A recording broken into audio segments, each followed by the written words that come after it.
Welcome to this edition of Tim Pool's Confirmation Bias, where I read an opinion piece from Kathleen Rampel for the Chicago Tribune where she agrees with basically the same thing I've been saying, that far-left Democrats are pushing very bad ideas.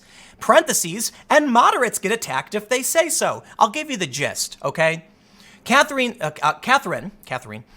says, progressives like to claim, oh, the Democrats just won't, they're not brave enough and bold enough to push real ideas that Americans want. When in reality, the Democrats probably just know what Americans actually want and what they can win on. Unfortunately for them, they've lost their footing. The progressives are pushing in, and anybody, people like me, who dares push back against their insane religion and their terrible ideas is called conservative or attacked. You know what I love, though? Absolute 100% respect to Antifa for accurately calling me a liberal. I greatly respect that, okay? Because you get these weirdo progressive types who are like, Tim Pool's a conservative. And then Antifa is like, no, he's a liberal. We don't like them either. And I'm like, thank you. I'm your run-of-the-mill liberal type, not like these crazies. Don't like the big corporate, crony nonsense garbage that went on with like Clinton and her cohorts. But yeah, moderate, Let's read this because, as I mentioned, it's a great confirmation bias article. And for all the other centrists who are listening and libertarian types who also agree, let's sit back and bask in our echo chamber that is hearing our own opinions back at us. No, I think it's funny. I'm being a bit self-deprecating, but it is a good story. Before we get started, head over to timcast.com/donate if you would like to support my work. There's a PayPal option, a crypto option, a physical address. But the best thing you can do is just share this video. I know I'm being a bit silly, talking about, but it is true, okay? The far left has been encroaching on the Democrats, accusing them of embracing policies because they're scared, when in reality it's because they know the regular Americans want these things. On a scale, I think it was the New York Times, we saw that most Americans are slightly to the left. They're like moderate leaning left if you averaged it all out. And that is a huge advantage for Democrats. Unfortunately, the far left push is a massive, massive disadvantage. Trump has capitalized on the center-left lean, talking about certain issues in the election and really speaking to, what are they called? The blue dog Democrats or like union Democrats. These are like regular family people who have jobs who vote Democrat. Trump spoke to them. He spoke directly to them, telling them, I'll listen to you, I'll help you get your jobs back. Instead, the Democrats are losing what should be a major advantage because the far left has lost it. Let's read. She writes, the leftward drift of the 2020 Democratic presidential candidates seemed to reflect a common frustration with the party's base. Democrats have simply never dreamed big enough. Perhaps, lefties suspect, Democratic politicians have been cowed by bad faith accusations of socialism, or worse, they've been captured by big money special interests. Actually, many of them have been. I think those are actually both fair criticisms. A lot of Democrats are like, oh no, I'll get attacked for being a socialist, or oh no, I don't want to go against the people who are funding me. That's legit. I think the issue is actually integrity, a spine. Implicitly or explicitly, a slate of recent books and essays suggests that this was a core failing of the Obama administration. Hillary Clinton's 2016 presidential campaign and others considered to be Democratic moderates. The takeaway: Democrats' inability to implement single-payer healthcare, a student debt jubilee, a Green New Deal, or other ideas on the progressive wish list is because of their either insufficient political will or impure motives. Well, I would absolutely ascribe impure motives to Hillary Clinton. No fan of hers. I do not trust her and wouldn't vote for her. Okay? You want to put someone like her up on the stand? Sorry, not going to vote. But I'm absolutely interested in voting Democrat. Always have been. But I think they've lost it. Tulsi Gabbard on Dave Rubin was amazing. And this is where Dave Rubin really shines. If you haven't seen it, go check it out. See, the thing about Dave versus, say, Joe Rogan is that Joe is more of a generalist. Dave actually is in the weeds of the politics. So the conversation with Tulsi was incredible. And she really hit a bunch of sane, rational positions. But she does have big progressive ideas. I think that's what makes a good candidate. Not only that, Tulsi, major in the National Guard, incredible. Okay, I believe... I almost want to say service should be a prerequisite to be commander-in-chief, but I think that's a little too harsh, but I do really, really respect that. Anyway, you can't put Hillary Clinton up in the middle and then complain that moderates lost. She was the worst possible person you could have put up. Everybody was saying in 2016, Trump is the worst of our culture, Clinton is the worst of our government. And I think that's spot on. Even Trump supporters Trump supporters and Bernie supporters both were like, yup. Let's read. But what if the real reason is something else entirely?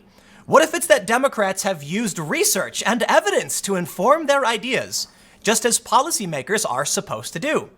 For most of the past decade or so, the Democratic Party has had a relative monopoly on the valuable political resource expertise. As Republican politicians work to discredit any independent source of accountability whose findings proved inconvenient to their agenda. But I have to stop, and I'm give you my thoughts on this. It's true.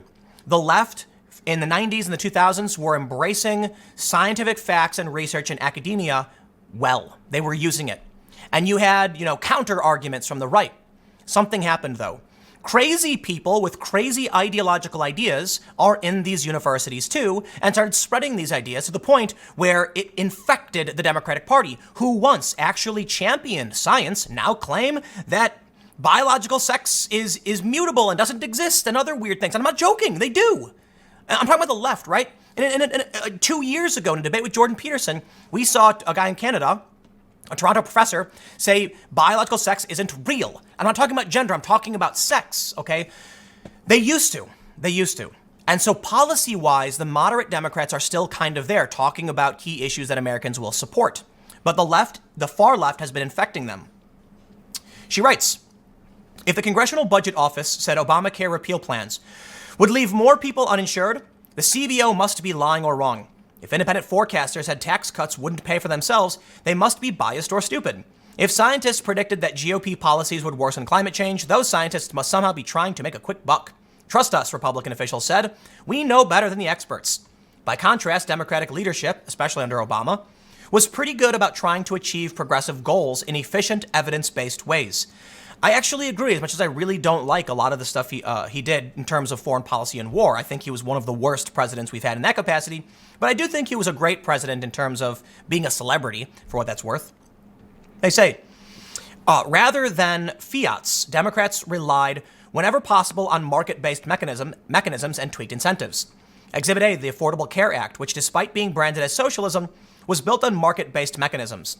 Efforts to put a price on carbon rather than wishing away market realities through a vague and sometimes supposedly free Green New Deal. Now listen, if you're a conservative watching this, what would you rather have?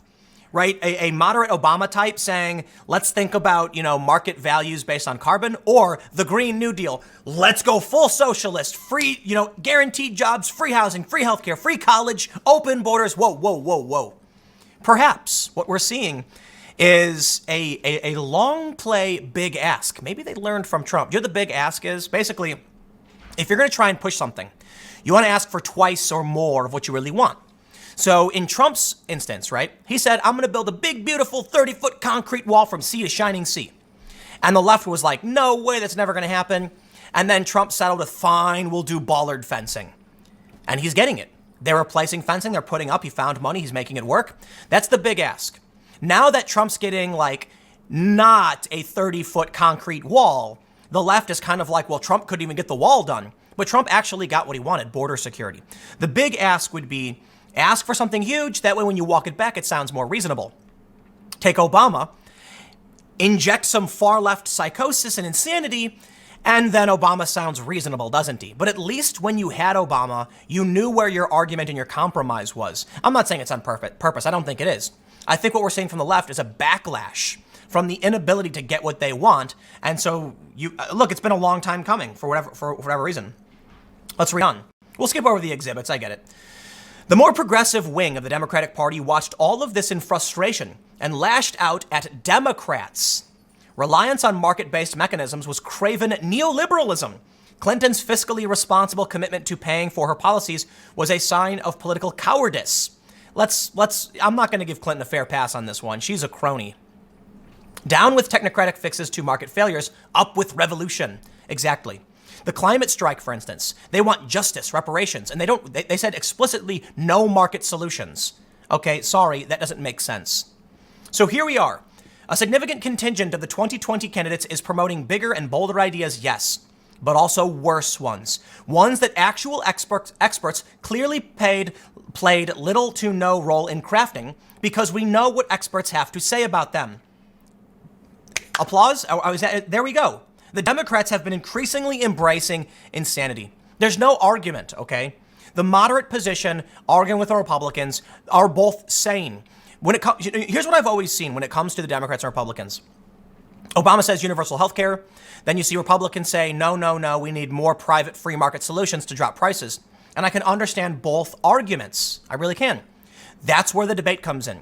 We both agree on what we want. We want cheap and affordable health care for more people. We just disagree on how we get that done. It's an opinion. So we have to look at all the data and have that argument. Well, along comes a spider preaching all of the goodies can be free and everyone can have whatever they want. And we can open all the borders and give healthcare to non-citizens. And now a debate over whether or not we should have a public option versus private, a free market is being washed away because the Democratic side has been eviscerated by that spider who sucked it dry and is now proposing things that makes no sense. And I have no idea what they're trying to accomplish because it'll never happen. They go up on the debate stage and say abolish private healthcare. And then what happens? Backlash. Kamala Harris walks it back. No, I didn't mean it. I got to keep these segments short. So I'm going to wrap this one up and read the conclusion. She says, it's fine, I suppose, for a primary to be about the policies Democrats wish they could enact that have little chance of making it through the Senate. Except the problem with these policies isn't just that they're politically infeasible. It's that they're bad. But anyone who points out any weakness is accused of not dreaming big enough or being a neoliberal shill. The far left, in other words, has been taking a page from its opponent's playbook. Experts don't agree with us. Research, evidence, and math prove inconvenient. Just trust us, they say. Our plans do everything we say they will. There was a shift. A long time ago, I viewed the Republican Party more as rejecting science, and I still think to an extent there are elements of the right that do.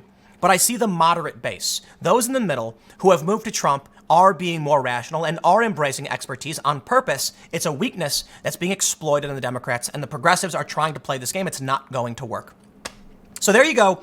There's just a confirmation bias fun. I hope you enjoyed hearing well, actually, I'm sure a lot of you don't even share your opinions with me anyway, but there you go. Stick around. I got one more segment coming up in a few minutes, and I will see you all shortly.